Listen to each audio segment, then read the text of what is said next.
Hello, elementary school students across America and on United States military bases around the world. It's Michael T. Mondak back with you on this Monday. Hope everybody out there had an amazing weekend.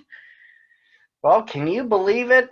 The school year's nearly over, but the reading will continue even throughout the summer. And as you know, I read one picture book to you, your parents, and your teachers on a daily basis. I always begin with a teaser, and here it is for today. Have you ever boasted about something with a friend, and did they get back at you on purpose, only for karma to hit them in a similar way? Well, Thomas and Percy had an argument over coal, and karma hit them both ways. It's the Reverend Wilbert Aldry's storyline titled Double Trouble. All aboard. It was a beautiful morning on the island of Sodor. Thomas the Tank Engine's blue paint sparkled in the sunshine as he puffed happily along his branch line with Annie and Clarabelle. He was feeling very pleased with himself. "Hello, Thomas," whistled Percy. "You look splendid." "Yes, indeed," boasted Thomas. "Blue is the only proper color for an engine." "Oh, I don't know. I like my brown paint," said Toby. "I've always been green. I wouldn't want to be any other color either," added Percy. Well, anyway," huffed Thomas, "blue is the only color for a really useful engine.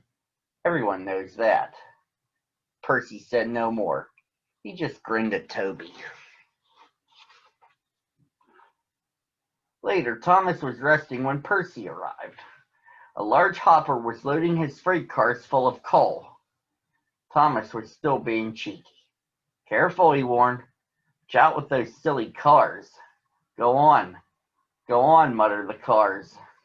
"And by the way," went on Thomas, "those buffers don't look very safe to me." The last load poured down. "Help! Help!" cried Thomas. "Get me out!" Percy was worried, but he couldn't help laughing. Thomas's smart blue paint was covered in coal dust from smoke box to bunker. "Ha ha," chuckled Percy. "You don't look really useful now, Thomas. You look really disgraceful." "I'm not disgraceful," choked Thomas. "You did that on purpose. Get me out!"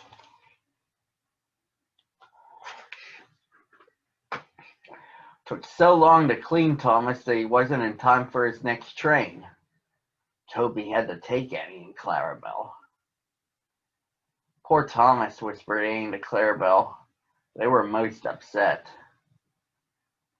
Thomas was grumpy in the shed that night. Toby thought it a great joke, but Percy was cross with Thomas for thinking he had made his paint dirty on purpose. Fancy a really useful blue engine like Thomas becoming a disgrace to Sir Topham Hatt's railway. Next day, Thomas was feeling more cheerful as he watched Percy bring his cars from the junction. The cars were heavy, and Percy was tired.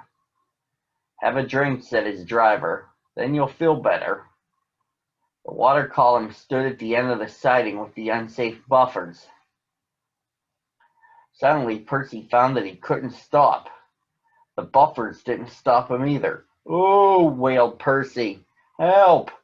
The buffers were broken, and Percy was wheel deep in coal.